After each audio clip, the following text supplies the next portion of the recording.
नमस्कार, मैं हूं चुमखांग। दिन भर की खबरों में सबसे पहले डालती है नजर आज के मुख्य समाचार पर। महिलाओं को 33% आरक्षण दिलाने की दिशा में बड़ा कदम। भाजपा कार्यालय में नारी शक्ति वंदन बिल पर प्रेस वार्ता। विद्यार्थियों को दिए सफलता के मंत्र। आरएस 2024 में 85वीं रैंक लाने वाले मोहित गोदारा का हुआ सम्मान। बालिकाओं को पढ़ाया सुरक्षा और जागरूकता का पाठ। कालिका पेट्रोलिंग यूनिट ने साइबर सुरक्षा व हेल्पलाइन की दी जानकारी। डबीरा धान मंडी में गेहूं खरीद ठप। 25-30 दिनों से पड़ा अनाज। ट्रैक्टर यूनियन और व्यापारियों के विवाद से प्रभावित हजारों किसान। अब खबरें विस्तार से। शिक्षा एवं पंचायती राज मंत्री मदन दिलावर गुरुवार को एक दिवसीय दौरे पर हनुमानगढ़ पहुंचे। इस दौरान उन्होंने विभिन्न स्कूलों का निरीक्षण किया और महात्मा गांधी राजकीय उच्च माध्यमिक विद्यालय ILK में 4.5 करोड़ रुपए की लागत से बनने वाले नए भवन का शिलान्यास भूमि पूजन किया। मंत्री ने ग्राम पंचायत बनवाला स्थित महात्मा गांधी राजकीय उच्च माध्यमिक विद्यालय में कक्षाओं में जाकर विद्यार्थियों से सवाल जवाब किए और प्रिंसिपल से नामांकन और नव प्रवेश को लेकर जानकारी ली। साथ ही स्कूल परिसर में साफ सफाई और पिंक टॉयलेट की स्थिति का भी जायजा लिया। इसके बाद मंत्री ने पक्का भादुआ में महिला सफाई कर्मियों से संवाद कर सफाई व्यवस्था और उन्हें मिलने वाले वेतन आदि के बारे में भी जानकारी ली। ILK स्कूल में आयोजित कार्यक्रम को संबोधित करते हुए मंत्री दिलावर ने कहा कि सरकारी स्कूलों में शिक्षा का स्तर लगातार बेहतर हो रहा है और कई मामलों में निजी स्कूलों से भी आगे निकला है। उन्होंने कहा कि पहले जहां किताबें देरी से मिलती थी, अब सत्र के पहले दिन ही विद्यार्थियों को पुस्तकें उपलब्ध हो रहे हैं। ड्रेस का पैसा सीधे खातों में दिया जा रहा है। बालिकाओं को साइकिल, टैबलेट और स्कूटी जैसी सुविधाएं भी दी जा रही हैं। उन्होंने शिक्षकों को अधिक मेहनत करने की आवश्यकता बताते हुए कहा कि शिक्षा के साथ साथ संस्कार भी जरूरी है। बच्चों में नैतिक मूल्यों का विकास परिवार और गुरुजनों से होता है। मंत्री ने स्पष्ट कहा कि कक्षा में मोबाइल के उपयोग से पढ़ाई प्रभावित होती है, इसलिए शिक्षकों के लिए मोबाइल लेकर आने पर सख्ती की गई है और उल्लंघन पर कार्रवाई होगी। मंत्री दिलावर ने कहा कि अब केवल औपचारिक परिणाम नहीं बल्कि वास्तविक गुणवत्ता पर ध्यान दिया जा रहा है। यदि विद्यार्थियों के अंक कम आते हैं तो संबंधित शिक्षकों से जवाबदेही तय की जाएगी। उन्होंने बताया कि हाल ही के वर्षों में 12वीं कक्षा के परिणामों में उल्लेखनीय सुधार हुआ है और कई जगह सरकारी स्कूलों ने निजी स्कूलों से बेहतर प्रदर्शन किया है। उन्होंने सरपंचों और अधिकारियों से गांव में स्वच्छता, सड़क, स्ट्रीट लाइट जैसी बुनियादी सुविधाएं सुनिश्चित करने को कहा। लापरवाही पर सख्त कार्रवाई की चेतावनी देते हुए कहा कि जनता के पैसे का उपयोग जनता के हित में होना चाहिए। उन्होंने किसानों के लिए चलाई जा रही योजनाओं, किसान क्रेडिट कार्ड, प्रधानमंत्री किसान सम्मान निधि आदि का भी उल्लेख किया और शिक्षा को रोजगार से जोड़ने पर जोर दिया।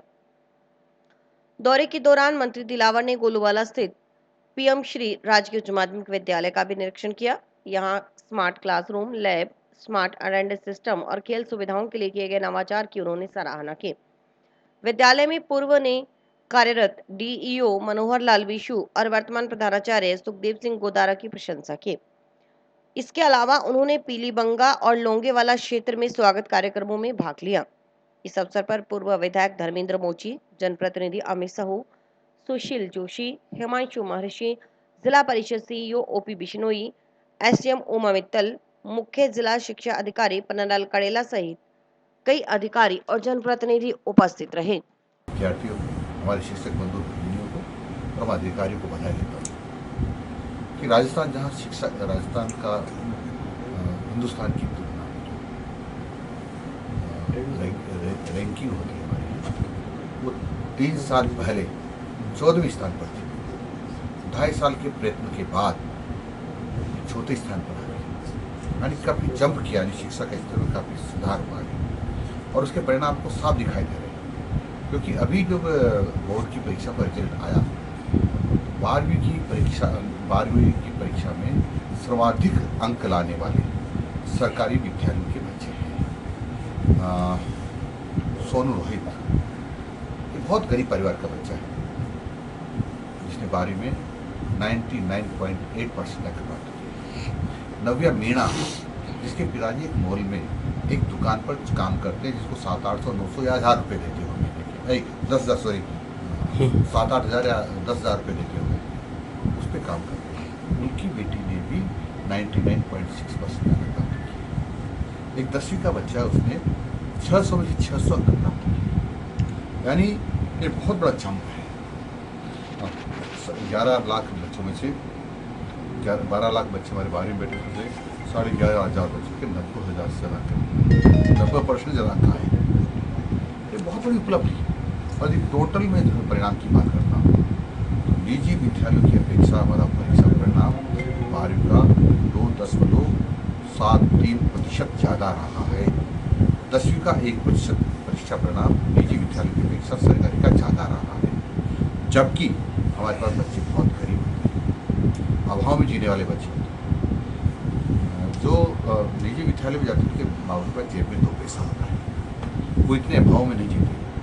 तो उनकी तुलना में उनको पढ़ा करके आगे ले जाना एक बहुत बड़ी चुनौती हमारे शिक्षक बंधु भगिनियों को पूरा करते हैं। इसलिए भाजपा जिला कार्यालय में गुरुवार को नारी शक्ति वंदन अधिनियम को लेकर प्रेस वार्ता आयोजित की गई। इस दौरान पूर्व विधायक संतोष बावरी और भाजपा जिलाध्यक्ष प्रमोद डेलू ने मीडिया को संबोधित करते हुए बिल के विभिन्न पहलुओं पर जानकारी दी। भाजपा जिलाध्यक्ष प्रमोद डेलू ने बताया कि जम्मू कश्मीर, दिल्ली, पांडिचेरी जैसे केंद्र शासित प्रदेशों में महिला आरक्षण लागू करने के लिए अलग से संशोधन आवश्यक है, इसलिए संबंधित विधेयक भी लगाया गया है। इस मौके पर पूर्व उपसभापति नगीना बाई सहित पार्टी पदाधिकारी और कार्यकर्ता मौजूद रहे। नारी शक्ति वंदन अधिनियम भाजपा सरकार का एक ऐसा भागीरथी प्रयास 33% आरक्षण महिलाओं को देकर के देश की आधी आबादी को मान और सम्मान और अधिकार देने का एक काम हमारे यशस्वी प्रधानमंत्री नरेंद्र मोदी जी के द्वारा किया गया। लेकिन विडंबना देखिए, मुझे बताते हुए बहुत ही दुख होता है कि हमारी विपक्षी पार्टियां कांग्रेस सरकार के द्वारा जो बड़े बड़े भाषण दिए जाते हैं नारी सशक्तिकरण के लिए, लेकिन धरातल पर जब महिलाओं के साथ देने की बात आई तब उन्होंने अपनी ओछी सोच का परिचय देते हुए इस बिल का विरोध करके एक ऐसा काम किया जो महिलाओं के हक और अधिकार को, महिलाओं के सम्मान को सीधी चोट पहुंचाई है। आज आवश्यकता है देश में, हमारी देश की आधी आबादी महिलाएं जो सर्वाधिक मतदान करके निर्वाचन में अपना योगदान दे रही है, हर क्षेत्र में आगे बढ़ के काम कर रही है। हम चाहते हैं कि हमारी ये महिलाएं नीति निर्धारण में आगे आकर के देश के कानून में अपना योगदान दे, ताकि एक वो परिस्थितियां जो उस महिला ने किसी समय हो सकता है गांव में सहन की हो, और जब वो महिला आगे जाकर के निर्वाचित होकर के लोकसभा विधानसभा में जब नीति निर्धारण का समय आएगा, जब वो अपनी राय रखेगी, तो निश्चित तौर पे वो ये प्रयास करेगी कि मेरी वो गांव की बेटी वो समस्या नहीं सहन करे जो समस्या शायद उन्होंने सहन की होगी। इसी बात को लेकर के नारी शक्ति वंदन अधिनियम एक महत्वपूर्ण बिल, आज हमारा देश जिस प्रकार आगे बढ़ रहा है, अर्थव्यवस्था में अपने आगे बढ़ रहे हैं, इंफ्रास्ट्रक्चर अपना मजबूत हो रहा है, लेकिन महिलाओं की स्थिति देखिए कि देश में वोट के लिए उनको सबसे अधिक वो वोट आज दे रही है, मतदान कर रही है, लेकिन जहां बराबर का अधिकार देने की बात आती है, वहां विपक्ष के द्वारा ऐसा प्रयास करके बहुत ही, मैं कह सकती हूं कि दुख की बात है। विपक्ष हमेशा से हर कार्य के लिए वो विरोध इन्होंने किया है, चाहे वो धारा 370 की बात आती हो, चाहे राम मंदिर की बात आती हो, चाहे 3 तलाक का विषय आया। कुल मिला के अपने ये कह सकते हैं कि 3 दशकों से इस बिल को लटका के रखा। जब हमारे देश के प्रधानमंत्री नरेंद्र मोदी जी के द्वारा महिलाओं को ये हक और अधिकार देने की बात आई, तब उन्होंने अपना ये रवैया जिस प्रकार का विपक्ष ने दिखाया है, ये बहुत ही सोचनीय विषय है। मैं आप सभी प्रेस मीडिया के माध्यम से आज ये बताना चाहती हूँ कि देश की नारी आज किसी से कम नहीं है।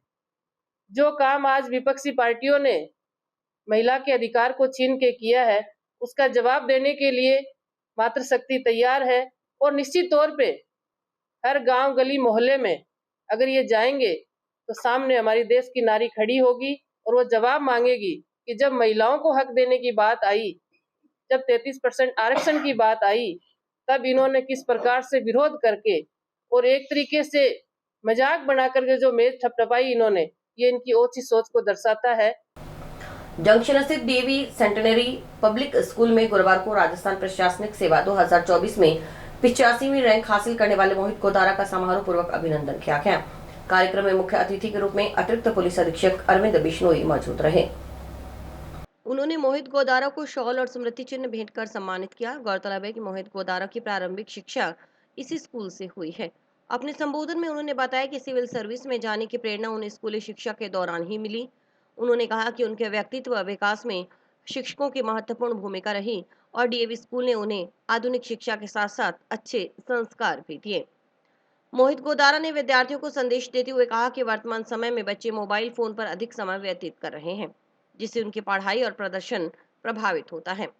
उन्होंने अभिभावकों और बच्चों दोनों से अपील की कि मोबाइल फोन के उपयोग पर नियंत्रण रखें और पढ़ाई के साथ साथ शारीरिक गतिविधियों पर भी ध्यान दें। उन्होंने अपनी सफलता का श्रेय अपने माता पिता को देते हुए बताया कि यह उनका चौथा प्रयास था। पिछले 8 वर्षों से परिवार ने हमेशा उनका हौसला बढ़ाया। उन्होंने अभिभावकों से अपील की कि वे बच्चों पर अनावश्यक दबाव न डालें, बल्कि उन पर विश्वास रखते हुए सही मार्गदर्शन दें। कार्यक्रम में संबोधित करते हुए अतिरिक्त पुलिस अधीक्षक अरविंद बिश्नोई ने बच्चों को नशे से दूर रहने, स्पष्ट लक्ष्य निर्धारित करने और उसे हासिल करने के लिए समर्पण भाव से मेहनत करने की प्रेरणा थी। उन्होंने मोबाइल फोन का सीमित उपयोग करने और सड़क सुरक्षा के तहत 2 पहिया वाहन चलाते समय हेलमेट पहनने के लिए भी जागरूक किया। समारोह में स्कूल स्टाफ, विद्यार्थी और अभिभावक मौजूद रहे। क्या मोबाइल में हमें हमारे लिए क्या आवश्यक है और क्या हमारे लिए फायदेमंद नहीं है, तो हमें इतना जरूर पता होना चाहिए कि बहुत बार क्या होता है कि मोबाइल को हम चलाएं, न कि मोबाइल हमें चलाएं। बहुत बार मोबाइल हमें चलाने लग जाता है, तो इतना जरूर ध्यान रखें। तो हमारे लिए आवश्यक है, बहुत सारा आजकल चैट जीपीटी और इंटरनेट में बहुत सारी चीजें हैं जिसमें हमें एजुकेशन में भी बहुत यूट्यूब वीडियोस बहुत सारी ऐसी चीजें हैं जो पहले हमारे टाइम में ये था होता था कि स्कूल जाएंगे, टीचर से पूछेंगे या किसी से पहले 2 दिन लग जाते थे। लेकिन आज के टाइम में तो आपको कोई भी प्रॉब्लम है, आपको समझ नहीं आ रहा कोई बात, आपने मोबाइल में सर्च किया, आपको बहुत सारे सैकड़ों लाखों वीडियोस मिल जाएंगे। आपको चैट जीपीटी और बहुत सारी चीजें आपको आंसर हाथों हाथ आपकी जो प्रॉब्लम है उसका समाधान कर देता है। तो इतना सा मेरा मोबाइल के मामले में यही है कि आप ही मोबाइल को चलाएं, मोबाइल आपको नहीं चलाएंगे, इतना जरूर ध्यान रखें। और जैसे कि मैं पुलिस विभाग से हूँ तो थोड़ा सा सड़क सुरक्षा की बात करूँगा। इसमें आपको जो ये है कि आपके पेरेंट्स, आपके बड़े भाई, आपकी बड़ी बहन जो भी गाड़ी चलाते हैं तो आप जरूर उनसे कहें कि आप हेलमेट का प्रयोग करें, सीट बेल्ट का प्रयोग करें और ओवर स्पीड में गाड़ी नहीं चलाएं। क्योंकि हमारे जैसे भारतीय समाज में है कि यदि किसी एक व्यक्ति का लॉस होता तो उसके परिवार का पूरा, एक व्यक्ति का लॉस नहीं होता, पूरे परिवार में बहुत सारी समस्याएं आती है। आरएएस एग्जाम 2024 में श्री मोहित गोदारा 85th रैंक पर चयनित हुए हैं। उनकी प्रारंभिक शिक्षा DAV centenary public school Hanumangarh junction में ही हुई है और हमें बहुत खुशी हुई पूरे डीएवी परिवार की तरफ से श्री मोहित गोदारा जी को उनके चयन पर, उनके परिवार को उनके चयन पर हार्दिक बधाइयाँ। उनके भविष्य के लिए बहुत बहुत शुभकामनाएं। अभी आरएएस 2024 परीक्षा के अंदर मैंने 85th रैंक हासिल करी है। आज मैं अपने जो बचपन का स्कूल है मेरा, जहाँ पे मैंने क्लास 1 से लेकर 8वीं तक पढ़ाई करी, डीएवी पब्लिक स्कूल, वहाँ पे मैं आया, इन्होंने मुझे मतलब सम्मानित किया, तो समारोह के अंदर आया हुआ था। मैं कुछ डीएवी स्कूल के बारे में बताना चाहूँगा कि मैंने जो अपनी प्रारंभिक पढ़ाई है वो यहाँ से स्टार्ट की और इस स्कूल ने मुझे, जो मेरा एम है, जो मैं सिविल सर्विसेज में जाने का है, वो मुझे यहीं से मिला। यहाँ के जो टीचर्स थे उन्होंने मुझे काफ़ी हेल्प किया उस टाइम पे मेरी एक पर्सनैलिटी को बिल्ड करने में। उन्होंने हर जगह हर टाइम मेरे को सपोर्ट किया उन्होंने। चाहे मैं कोई स्पोर्ट्स में था, मैं क्रिकेट के अंदर था, ताइक्वांडो के अंदर खेलना हो, डांसेस हो, डिबेट्स हो, तो इस स्कूल का मैं काफ़ी आभार व्यक्त करता हूँ जो उन्होंने मुझे इतनी अच्छी शिक्षा दी। डीएवी स्कूल अपनी जो मॉडर्न एजुकेशन है उसके साथ साथ जो संस्कार हैं, कल्चरल जो सिग्निफिकेंस होता है, उसके लिए भी जाना जाता है। पुलिस अधीक्षक नरेंद्र सिंह मीणा के निर्देशानुसार कालिका पेट्रोलिंग यूनिट की ओर से ऑपरेशन गरिमा के तहत टाउन स्थित नेहरू मॉडल सेकेंडरी स्कूल में जागरूकता कार्यक्रम आयोजित किया गया। कार्यक्रम में बालिकाओं को उनकी सुरक्षा से जुड़े महत्वपूर्ण पहलुओं की जानकारी दी गई। इस दौरान छात्राओं को साइबर फ्रॉड से बचाव, चाइल्ड हेल्पलाइन नंबर 1090 तथा महिला हेल्पलाइन नंबर 112 के बारे में बताया गया। साथ ही राजकोप सिटीजन ऐप की उपयोगिता समझाते हुए बताया कि किस प्रकार महिलाएं इस ऐप के माध्यम से अपनी सुरक्षा सुनिश्चित कर सकती हैं। ऐप के जरिए सूचना देने पर पुलिस तत्काल लोकेशन ट्रेस कर संबंधित महिला या छात्रा तक पहुंचती है। महिला कांस्टेबल सरोज कुमारी और मैना ने बताया कि इस अभियान का मुख्य उद्देश्य बालिकाओं और महिलाओं को सुरक्षा के प्रति जागरूक करना है। उन्होंने कहा कि वर्तमान समय में जागरूकता ही सबसे बड़ा सुरक्षा कवच है, जिससे महिलाएं स्वयं की सहायता कर सकती हैं और आवश्यकता पड़ने पर पुलिस से तुरंत मदद ले सकती हैं। उन्होंने बालिकाओं से अपील की कि वे सतर्क और जागरूक रहें। यह समझ लें कि पुलिस हर समय उनके साथ खड़ी है। यदि बालिकाएं स्वयं सजग रहेंगी और पुलिस अपना कर्तव्य निभाएगी तो समाज में उनकी सुरक्षा सुनिश्चित की जा सकती है। श्रीमान एसपी साहब के निर्देशानुसार ऑपरेशन गरिमा के तहत आज Shri Nehru model secondary school में आकर बालिकाओं को उनकी सुरक्षा से संबंधित जानकारी दी, जिसमें साइबर फ्रॉड से संबंधित और 1090 चाइल्ड हेल्पलाइन नंबर 112 महिला हेल्पलाइन नंबरों के बारे में विस्तार से जानकारी दी और राजकोप सिटीजन ऐप के बारे में बताया किस प्रकार महिलाएं राजकोप सिटीजन ऐप के जरिए अपनी सुरक्षा अपने आप कर सकती है, क्योंकि इसमें क्या है कि पुलिस उनकी लोकेशन ट्रेस करके खुद उनके पास पहुंचती है। टाउन स्थित Shri Nehru model secondary school में पृथ्वी दिवस के अवसर पर एक प्रभावशाली जागरूकता कार्यक्रम आयोजित किया गया। स्कूल डायरेक्टर रामकुमार रोकड़ा के निर्देशन में आयोजित इस कार्यक्रम में विद्यार्थियों ने विभिन्न प्रोजेक्ट, चार्ट और प्रस्तुतियों के माध्यम से पृथ्वी संरक्षण का संदेश दिया।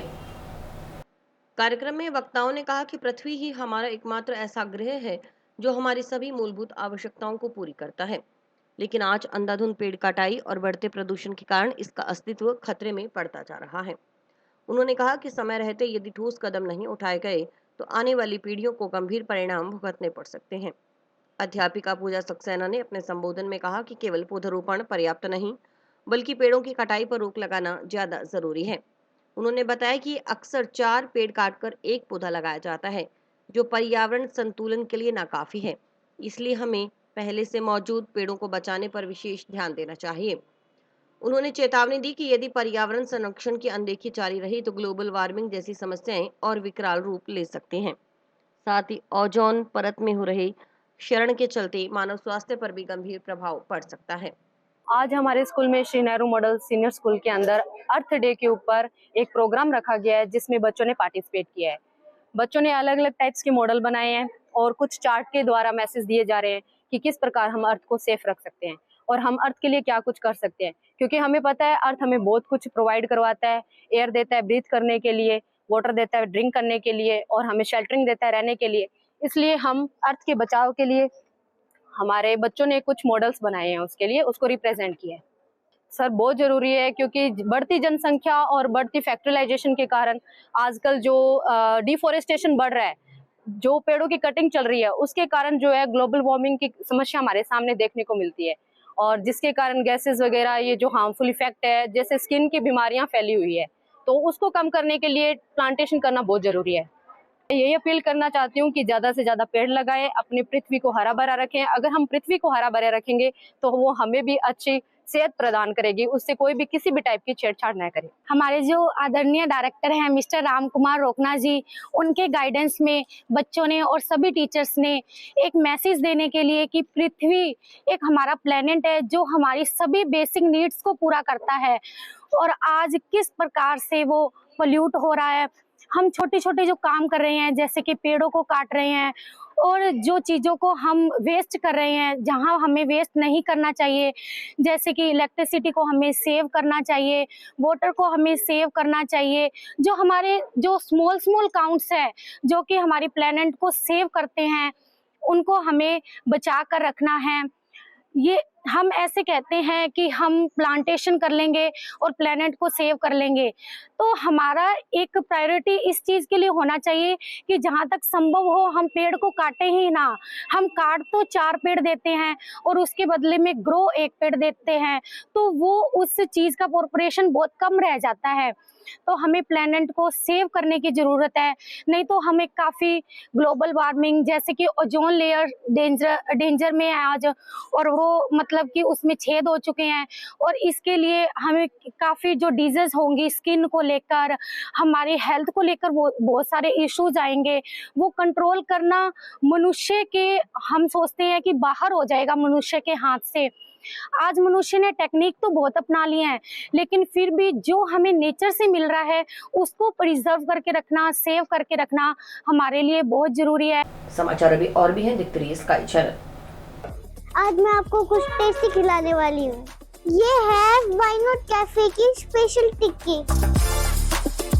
आहा क्या खुशबू है। देसी घी से बनी एकदम क्रंची टिक्की। आपको भी टिक्की खानी है? आ जाओ व्हाई नॉट कैफे पर।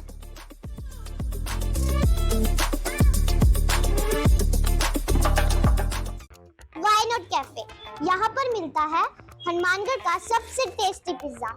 मुझे पिज्जा बहुत पसंद है। जब भी मुझे पिज्जा खाने का मन होता है तभी मैं इधर ही आती हूँ। सच में हनुमानगढ़ का सबसे बेस्ट पिज्जा यहाँ पर मिलता है। देख क्या रहे हो? आपको भी पिज्जा खाना है तो आ जाओ ना व्हाई नॉट कैफे पर।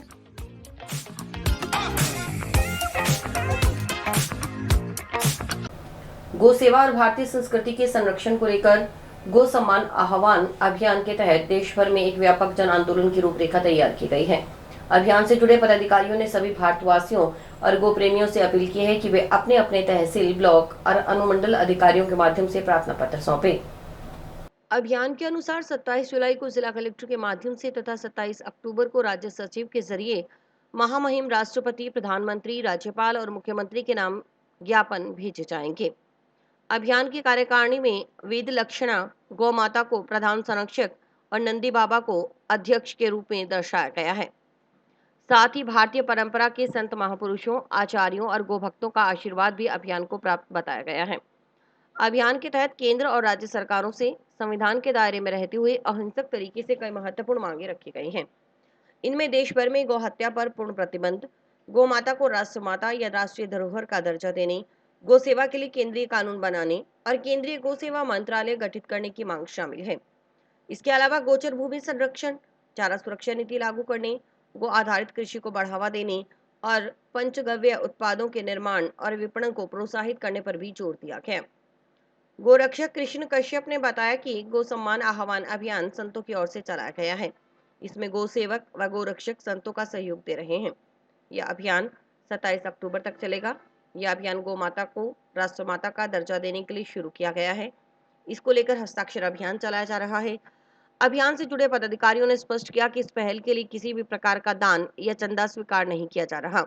अभियान के माध्यम से देश भर में गो संरक्षण, संस्कृति संवर्धन और जन जागरूकता को बढ़ावा देने का लक्ष्य रखा गया है। गो सम्मान आन अभियान ये संतों के द्वारा चलाया गया है। इसमें हम सभी संतों का सहयोग दे रहे हैं। इसी का कारण है सभी जितने भी गो सेवक या रक्षक भाई, मेरे जितने भी अन्य भाई हैं, मैं इनको बड़े भाई या मेरा परिवार मानता हूँ, जो ये इतने मिलकर हमारे साथ मेहनत करवा रहे हैं। और यह अभियान हमारा 27 अक्टूबर तक चलेगा, जिसमें 27 अप्रैल को हमारा ये सभी इकट्ठे होकर ये तहसीलों में कलेक्टर को सभी संदेश दिए जाएंगे। और यह अभियान गौ माता को राष्ट्रमाता बनाने के लिए दिया गया है। राजकीय सार्वजनिक जिला पुस्तकालय हनुमानगढ़ में विश्व पुस्तक दिवस के अवसर पर गुरुवार को पुस्तक प्रदर्शनी का आयोजन किया गया। इस मौके पर वर्ष भर में सर्वाधिक पुस्तकें पढ़ने वाले पाठकों को सम्मानित कर उनकी पढ़ने की रुचि को प्रोत्साहित किया गया। कार्यक्रम के दौरान बाल पाठक श्रेणी में कक्षा 6 के छात्र कियांश माहर को बेस्ट रीडर के रूप में पुस्तकालय स्मृति चिन्ह देकर सम्मानित किया गया। कियांश ने पूरे वर्ष में लगभग 200 पुस्तकें पढ़ने के साथ साथ पुस्तकालय में उपलब्ध सभी बाल पत्रिकाओं का भी अध्ययन किया। वह पिछले 4 वर्षों से पुस्तकालय का नियमित पाठक है, जो अन्य बच्चों के लिए प्रेरणा स्रोत बनकर उभरा है। वहीं वयस्क पाठक श्रेणी में संदीप कुमार को भी बेस्ट रीडर के रूप में सम्मानित किया गया। संदीप कुमार भी पुस्तकालय के नियमित पाठक हैं और निरंतर अध्ययन के माध्यम से ज्ञानार्जन कर रहे हैं। इस अवसर पर पुस्तकालय अध्यक्ष अंकिता यादव ने उपस्थित पाठकों को संबोधित करते हुए अधिक से अधिक लोगों को पुस्तकालय से जुड़ने का आह्वान किया। उन्होंने बताया कि मात्र 150 रुपए वार्षिक शुल्क देकर कोई भी व्यक्ति राजकीय पुस्तकालय का सदस्य बन सकता है और यहां उपलब्ध हजारों पुस्तकों का लाभ उठा सकता है। कार्यक्रम में पुस्तक प्रेमियों ने प्रदर्शनी का अवलोकन किया और विभिन्न विषयों की पुस्तकों में रुचि दिखाई। इस आयोजन का उद्देश्य पढ़ने की आदत को बढ़ावा देना और समाज में ज्ञान के प्रति जागरूकता फैलाना है। इसी के साथ समाचार समाप्त हुए। रोजाना देखते रहिए समाचार। नमस्कार।